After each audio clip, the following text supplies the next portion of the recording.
Hello, everybody. Dr. Rick here. Happy Sunday. Hope everybody is having an unbelievable start to your, shoot, it's not a start. Your weekend is probably ending after today. But anyway, hope you have a great start to your day. For those who are getting started, those are already in the a move of things. Hopefully, you have a great finish to your day. Anyway, I'm not going to be long, but I'm excited. I'm stopping by to talk to you. Um, the beautiful thing that I love about what I do is I get to interact with people and people get to tell me what's on their mind. People get to tell me what they're thinking about, what's going on, how they feel about certain things, what they would like to hear from me, what they would like to hear me speak on. And I try to respond to it as much as possible across the different disciplines that I have mastered over the course of my adult life and business career, and what I do and what I'm passionate about. And so everybody that's been following me knows that I've been really pushing my 7-day online business launch, which is helping people get an online presence to where they can generate supplemental income, or if they're really truly willing to go all out, create a new primary stream of income online. It is what has sustained me. It is what has allowed me to resuscitate my business career over 10 years ago when the economic collapse hit and a bunch of other things happened simultaneously and left me having to start over. I chose to go the online route and develop and build my enterprises online, which allowed me to expand my reach far beyond my locale. It has been one of the best decisions I've made. And so I've been pushing that, right? And then someone came to me and said, hey, the idea of starting a business online is great to me. I'm all in. But for someone who doesn't understand the basics of business, how does that work? How do you go, from being an employee to actually going into a situation where you're starting a business, but you don't understand the basics of business? I say, valid point. Uh, there are some things that you can do. The thing that I wanted to do was give people an opportunity to immediately get online. And there's some basic things that you do every day, and you can really generate revenue without totally understanding business. But if you are planning to have longevity in it, if you're planning to stretch it beyond maybe a year or two, and there are some things you need to understand. So what I decided to do is I sat down a few weeks ago and I said, okay, let's do something for people who want to be solid in what they're doing. So I created um, a lesson in business basics, and it's basically Rick Wallace presents a lesson in business basic. It's an event that I'm going to do in October. But what I'm doing now is allowing people to come in and register at a fraction of the registration cost. It's going to be a $197 registration, but today through next week, it's going to be $97. But let me tell you why I think this is a great idea. And I'm glad the person came to me, because there's so much to understand about basics. What I'm going to do in this is I'm going to define what a business is. I'm going to teach you the importance of a business plan. But not only am I going to teach you the importance of a business plan, I'm going to give you a template to help you write the business plan, along with step-by-step instructions on writing the business plan. I'm going to teach you the importance of having a marketing analysis and what that means. I'm going to teach you the importance of being able to read the market so that you stay ahead of trends. That's important. I'm going to show you a bunch of free tools that are out there to help you promote and grow your business at little to no cost. I'm going to teach you the importance of collaboration and outsourcing. One of the biggest mistakes that we make when we get into business is attempting to try to do everything ourselves, attempting to corral all the profit, but limiting ourselves in profit and not realizing it. You're one person. You can't do everything. You're going to have to learn how to work with other people to really, truly expand your enterprise, your impact, your reach, and your longevity. Another thing that's so important is customer engagement. Customer engagement means understanding and having customer intelligence. What's that? An understanding and awareness of your target audience. What moves them to buy? What are they looking for? What are they responding to? How do you approach them? creating the proper customer experience. We are now dealing in an environment where there's so much information out there that it's no longer just simply good enough to get them a quality product or to get them.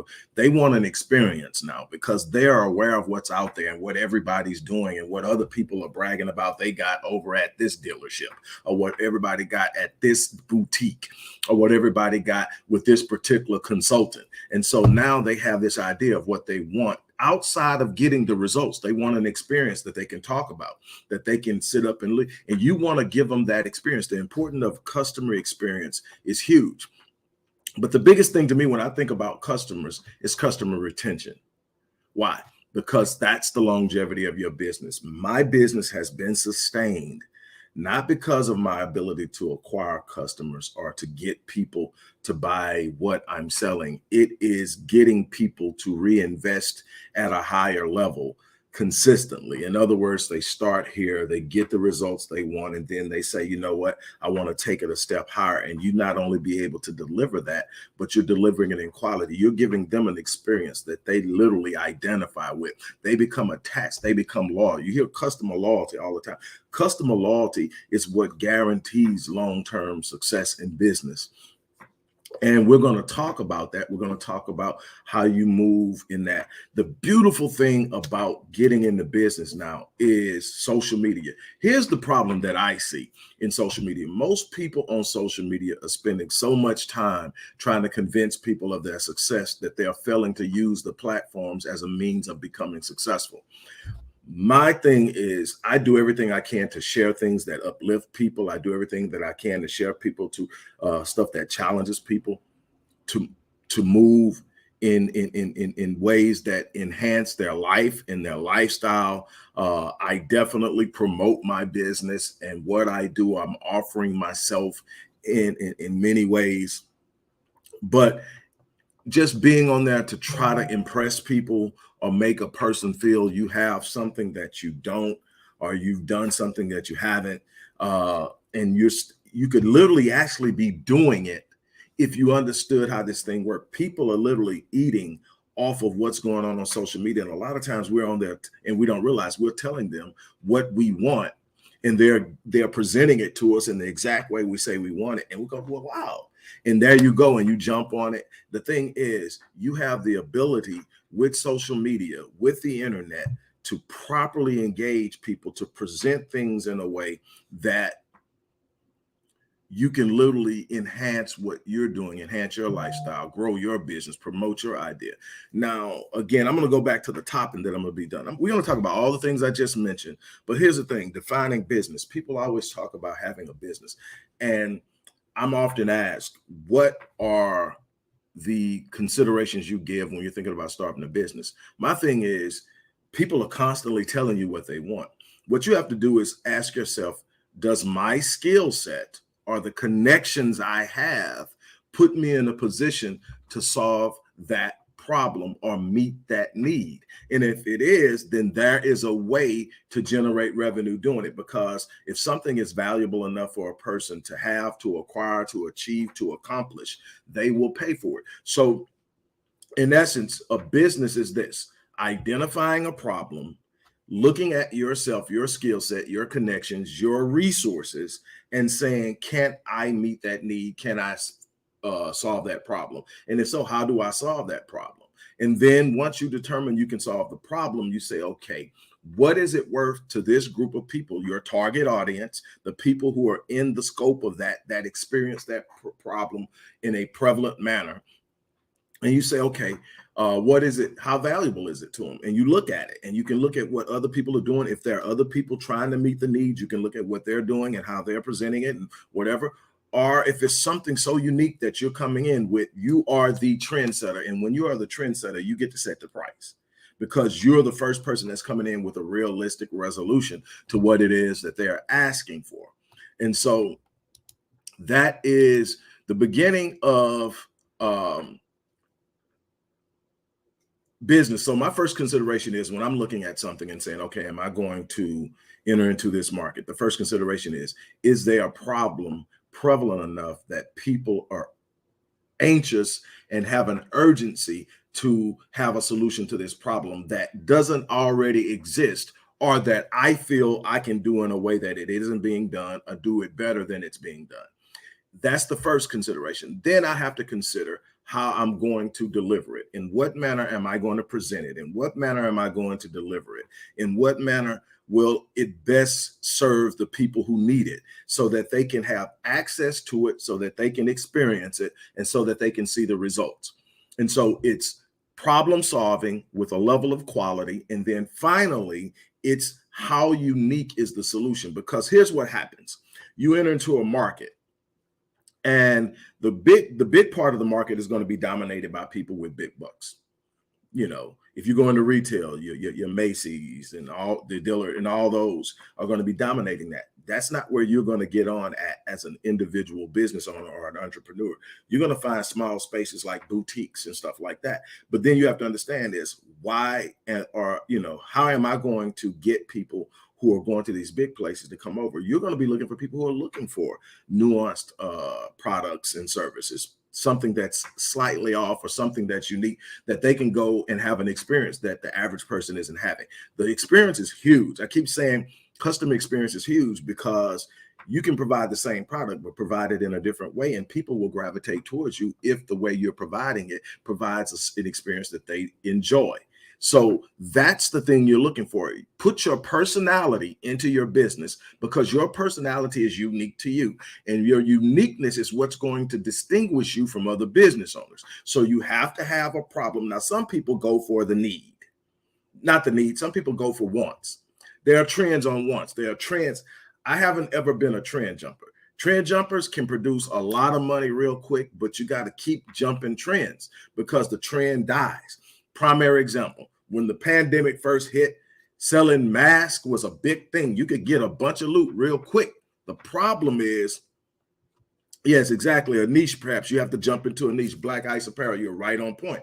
So here's the thing though, selling masks and stuff associated with the pandemic was cool for a while, but eventually people are going to stop wanting masks. People are going to start moving back to there being less people who need it. And then what happens is there's no longer a market for it, and the market is saturated with masks. You can go almost any store now and find masks on the shelf. Nobody's buying them because that trend died. I would rather find a problem that's going to be systemic or going to be long-term, and then come up with a solution for the problem. And I now have longevity. I got into human behavior. People are going to always have problems that they need help solving, mentally, emotionally, psychologically, and in business. So I became a business consultant. I became a life coach, and I've been a psychologist. And I work with people doing those things because I love it. And then I've gotten in business a bunch of other things simply because the opportunity was there and the need was there, and I could meet the need. I'm one of those people that I never say I can't. So if someone says, hey, look, man, there's this going on, and they're saying, right now we need this, and I don't know where to get it at. I don't know where to get it at tells me there's a need, a problem that somebody needs, and there's nobody out there doing it in a way that they see anything from it. So what am I going to do? Say, no, I don't know. No, I'm going to say, I'm going to do it. Then I'm going to go find out. If it's not something I have an expertise, then I'm going to go find the person who does. I'm going to build a partnership and collaboration with them and say, hey, look, I have a client. This client needs this. What do you charge? Then I'm going to go back and I'm going to tell the client what I'm going to charge them to get it done. I'm going to work with this person and I'm going to get it done. That's collaboration. That's also can be considered outsourcing, third-party outsourcing. But what you have to learn how to do is be able to see the opportunity. So many times we don't see the opportunity. So many times we don't jump on the opportunity. So many times we're so busy moving about and chasing stuff that we don't slow down to see there are needs out there to be met every day.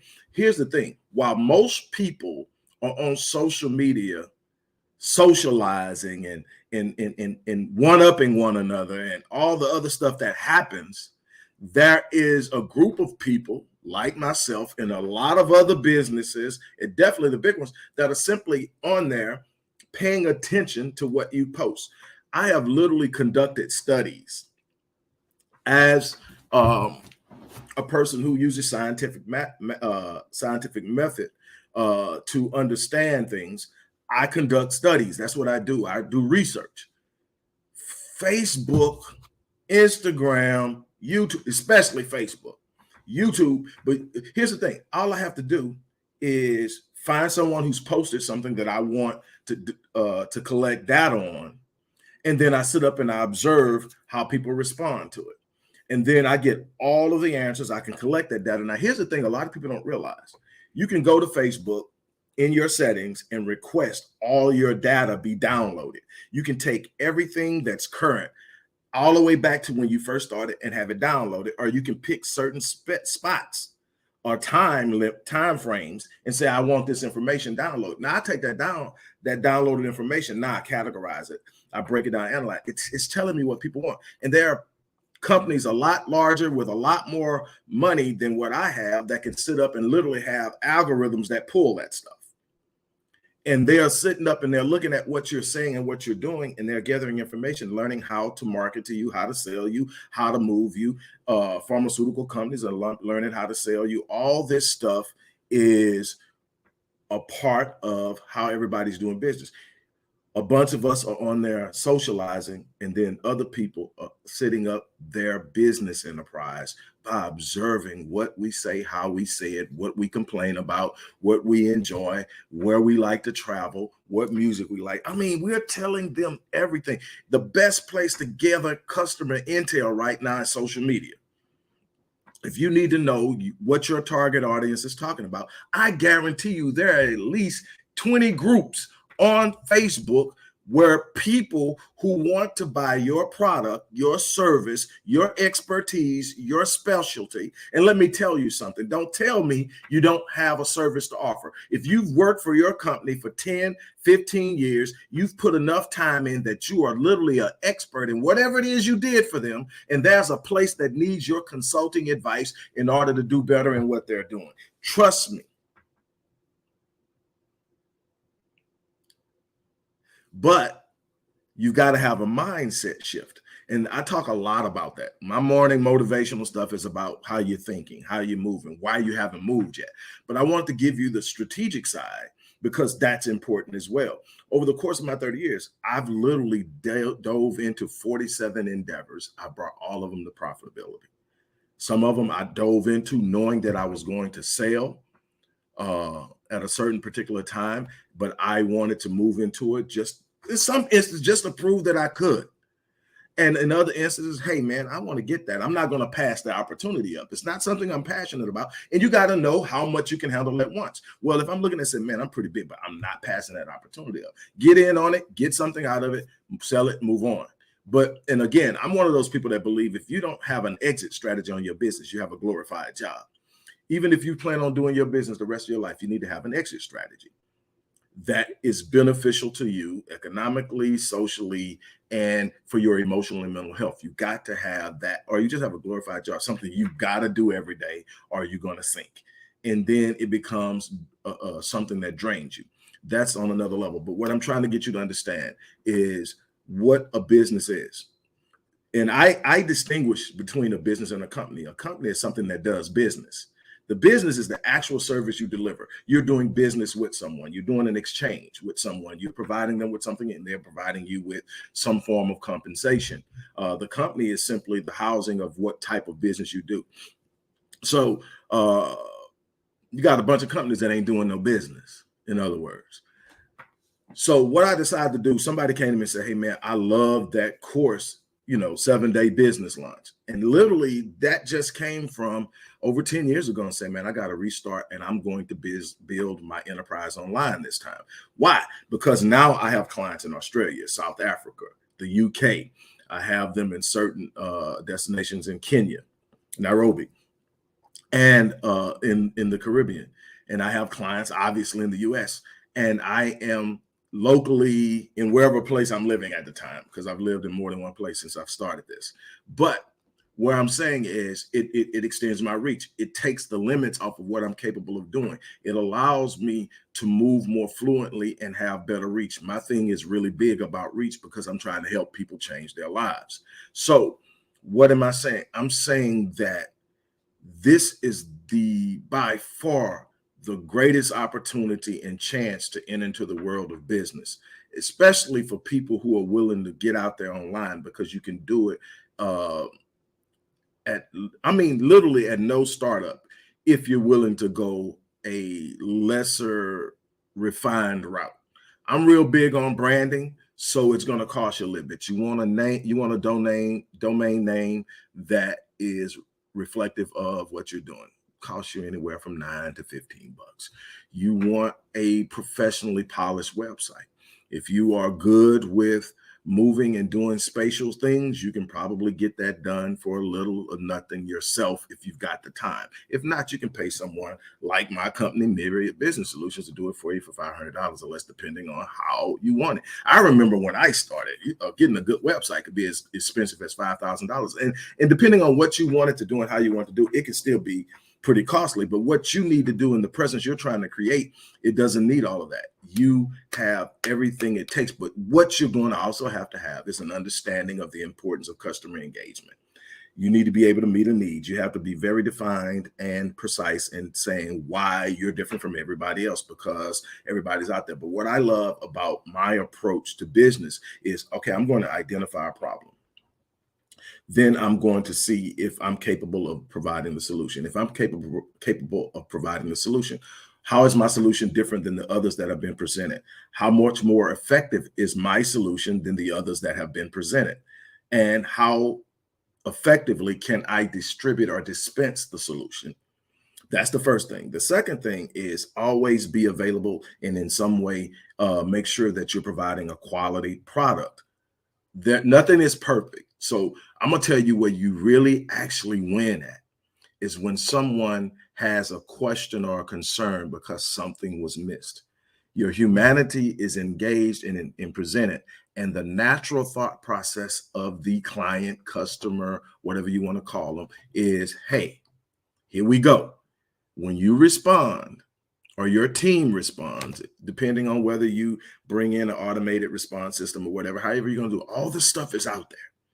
But what happens is when you respond, hey, look, I'm sorry. Let me take care of that for you. Throw a little extra stuff in there. Look, you know what? You didn't get your book. Tell you what, I'm going to send the book out to you, and I'm going to also spend this special guide on XYZ.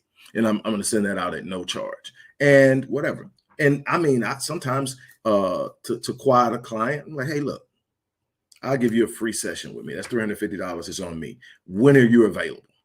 Why? Because that is huge. Because it's not about getting a person's money the first time.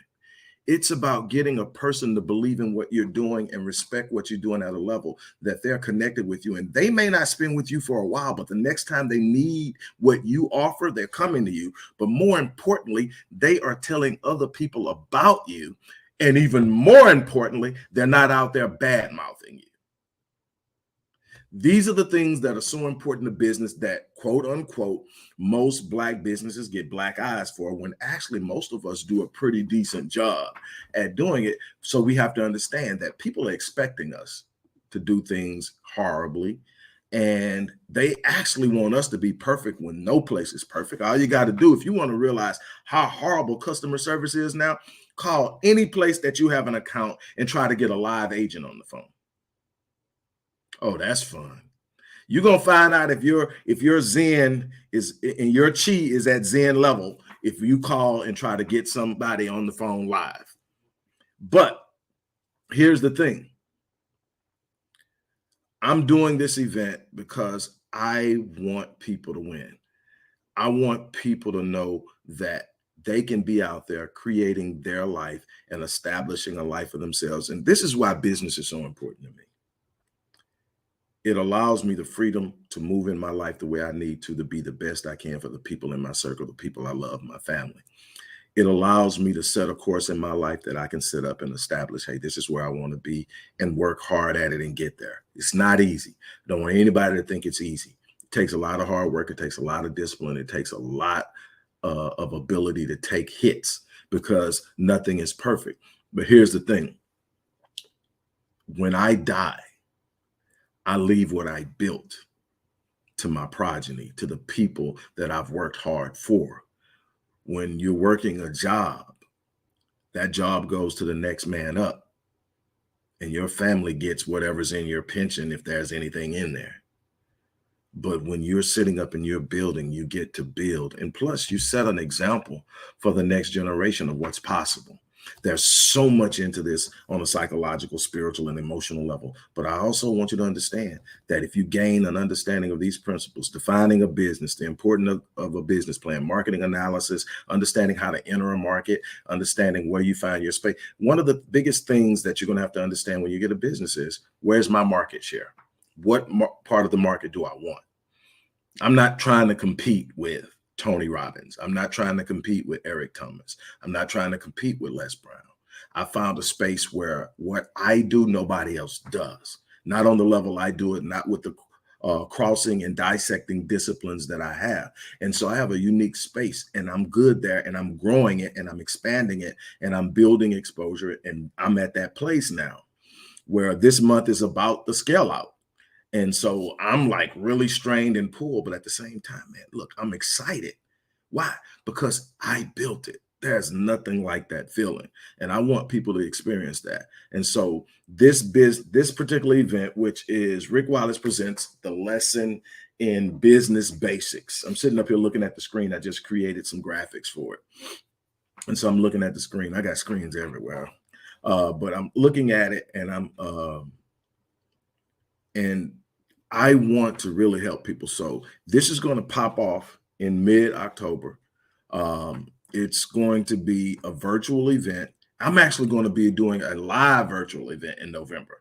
You don't want to miss that. This is going to be the Manifest Greatness thing. We were going to do it this month, but I decided to actually do a live one where we're going to have people in the audience, but we're also going to have a virtual opening where people can come in, and we're going to have screens up in the auditorium of people who are live, and we're going to let those people who are live also ask questions and do things. We're excited about that. That's going to take a little time to happen, but we're doing that in November. But in October, I am doing this business basics live event, but we're going to cover all the things I said. Let me go over them real briefly again, and then I'm off of here.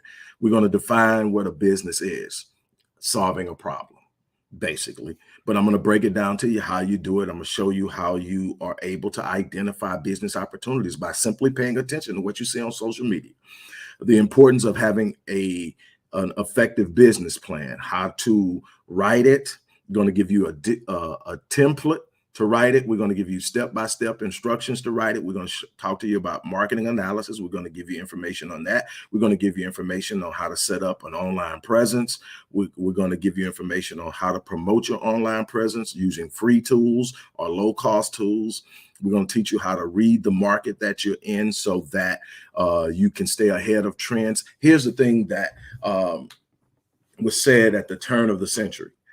It said that in the turn of the century, literacy is not going to be determined by whether you can read or write. It's going to be determined by whether or not you have the ability to learn, unlearn, and relearn in real time. And that's what you're going to have to do now, because technology has pushed us so far ahead that everything is happening in real time. We used to have to check the news to see what was going on. We know what's going on before the news gets it. So now all of this means you've got to be aware of what's going on so that you can stay ahead of the game. The further you stay ahead of the trend, the more of the revenue that comes into that market based off of that trend comes to you. Be the trendsetter, and oh my God, be the one right behind the trendsetters, and you're still in a good place. Be the one trailing the trend, and you get the crumbs and the residue and the residuals. You want to be ahead of most trends, or at least right in line with them. Collaboration and outsourcing is so important to be able to collaborate in order to expand your reach, expand your capacity. Everything can't be done by you. Trying to do everything is going to stress you out and put you in a situation where you're going to be putting out a subpar product. Learn how to collaborate, learn how to work with people, bring people in who are good at what they do better than you are. So there comes a point where Rick has to stop doing his own marketing, bring in a marketing team that will be able to look at things and say, okay, it's time for you to stop doing your videos like that. So I done got the whole lecture. Okay, this is what we're going to do. We're going to shoot that in the studio from now on. We're going to do this. You can do that, but we're going to take it, and then we're going to post go through post-production of your videos before they go out so we can get them out. Now, when you do your lives, and nothing we can do with that, that's a live stream. But when we do things that we really want to, we want it to have a certain look. We want your brand to pop. I don't know what a pop is, but I want it. I want it. I want my brand to pop. It just sounds good, don't it? I want it to pop. So all of that means, hey, look, so, all this stuff, we're going to talk about bleed rates and all that stuff, about, when you get to a break-even point in your things where your marketing is at least paying for itself and all the things that come up to it. My business is actually primarily as a consultant and a counselor or therapist, but I also own a business consulting firm, and I work in that vein as well. So my primary work is dealing with people in getting this right. And not just in a sense of trauma, but in a sense of understanding what it takes to go out there and win, because it's not going to be easy. It's not going to be, I go out there and I click on a switch and it happens. People ask me all the time, and I'm a little bit off, but a certain person asked what my business is. I have multiple businesses. Rick Wallace Enterprises has the Visionatics Institute, Myriad Business Solution, Master Fitness 21, Odyssey Media Group and Publishing, just to name a few. But just Google Dr. Rick Wallace or Rick Wallace, ph.d, and you can get to see a bunch of stuff that I'm into and I have going on now. But this right here, you take the limits off of it. You stop buying into the idea that this is all I can ever do. Oh my God. People ask me, so you have an expertise in this. So that's what you've used to accumulate. No, you've done this. You've authored 25 books. But what people don't understand is when I started, I hadn't authored any. People look at what you've done and don't realize you started somewhere where nothing was done and you created something. And that's what it's about. It's about creating. So people ask me, well, what is it then? Because they want to say it's because you're this, it's because you're that. Because no, I didn't always have a doctorate degree. Well, I actually have two, but I didn't always have that. That's an accomplishment. That was something I went out and created because I wanted it. Not because I needed it to get somewhere, because I wanted it, because I have this thing about academic excellence. I love to read. I love to study. I wanted to be able to need to know something and know the most effective way to learn it, to know it, to discover it, to use what I have to create an analysis about how I'm going to use what I just learned to apply it to life and change. That's what I do. That's how I created Black Men Lead, which is a rite of passage initiative. I decided to do a study on African-American adolescent and young adult male violence. What I brought out of it is the most powerful tool in affecting that is racial socialization. Also, it reduces dropout rates. It also reduces criminality and incarceration. Whoa, here's the thing. So I created Black Men Lead, a rite of passage which racially socializes. But the bottom line is this: when they ask me, well, what is it? You know what it is? Relentlessness. I'm relentless. My one word is relentless. I make up in my mind I'm going to do something, and then I go do it. A lot of times, almost every time that I make up in my mind that I'm going to do something that I've never done before, the chances are I don't have a clue how to do it. That's what normally happens. If you're trying to do something you've never done before, chances are you don't have the warehouse. And what most people do is when they consult their past about their future, their past says, you don't know how to do it. You've never done that. And what do? They say, oh, well, it was a nice idea. No, you don't consult your past about doing something different in the future. Your past is a set of experiences and memories. It can only tell you where you've been and what you've done. If it's something new you want, you can't consult the past. What do you got to do? You got to sit up and say, I'll figure it out. And the beautiful thing about it is the moment that you start to figure it out, the moment that you make up in your mind that you're going to move forward, the moment that you make up in your mind that you're not going to give in, the moment that you make up in your mind, guess what? The gates of providence open. People you've been around your whole business career, all of a sudden comes and say, hey, I heard you were doing this. I know this person. Person walks up to you. I always see you in here doing it. What are you doing? And you tell them, man, you know what? I've been looking for somebody like that. All of this stuff. But if you never move on it, if you never take action, if you never put skin in the game, it just becomes an idea. It's just an idea sitting there. And like the late Dr. Miles Monroe says, the wealthiest place on the planet is the cemetery. You go to the cemetery, you find books not written, inventions not created, ideas never taken out of a point of an idea and put into motion.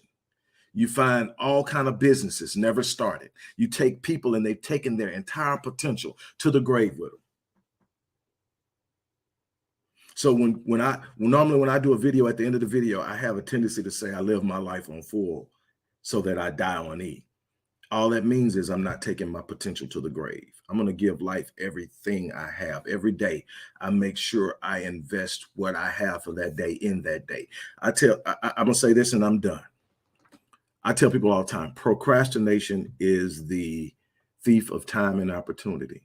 And it's an act of arrogance. And people say, how is procrastination arrogance? It's an arrogance that believes I will have time tomorrow to do what I should be doing today. It's an assumption beyond your capacity to fulfill. And that right there leads to so many lost possibilities because we're not living our lives with value for every second. 86,400 seconds in a day. How you live those is going to determine the outcome of your life, period, point blank. No matter what it is you're trying to do, no matter how it is you're trying to do it.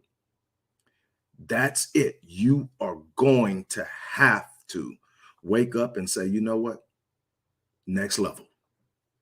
Oh, man. And there's always a next level. You never arrive. You leave this place having put everything in it behind you. You don't get to sit around. I don't believe in retirement. Retirement is something that came about and was created in the industrial age so that could be room for the newer people entering into a market where corporations were creating jobs so that they can expand their riches and their wealth. In real time, you always did what you was created to do until you left this place. You know, the blacksmith did what the blacksmith did. The tailor did what the tailor did. The farmer did what the farmer. You don't retire. That's why you find so many people going into mental decline shortly after retirement. Seem to be perfectly healthy. Next thing you know, 4 or 5 years down the line, you hear about their health declining or they passed away. Why? No sense of purpose anymore. No reason to really wake up. No drive anymore. Not having to use this to solve situations and problems that they've done all their life. They also get a sense of not belonging, not having a reason to be here. I'm not retiring. I'm going all in. Now, there's a point I want to get to where I know I don't have to work anymore. But I'm not stopping because as long as I can think, as long there is work to be done. And look, it's up to you what you do. For everybody that stopped in and spent time with me today, thank you. Those who shared, who got in, thank you. There's a link in the description box for this particular thing. Like I said, it's the registration eventually is going to be $197, which I think is a small price. We pay more than that to go to concerts. I'm talking about doing something that you can take and literally multiply time and time again. Every time you exact a business transaction, you can sit up and actually recuperate what you're investing in this. I have nothing against concert. I am a music lover, but what I'm sitting up saying is we have to start prioritizing for our future empowerment and advancement. And so look, it's going to eventually be $197, but for the next week, it's going to be $97. The link is in the box. Go ahead and register. When you register, you should hear within 24 hours from our support team acknowledging your registration, and then they will forward that on to me, and I will be personally sending out the material that will give you the basis and the foundation of what we're going to cover and how we're going to cover it. And you can actually email me back leading up to the event with questions that may set up things that I haven't planned to talk about that I should talk about. This is an opportunity to be a part of something where you can literally not only help yourself, but help others. On that note, look, I'm going to get ready to get out of here. As I always say, I live my life on full so that when I leave this place, I down and eat. My challenge is that you do the same thing. On that note, I am out of here. You guys have an unbelievable day.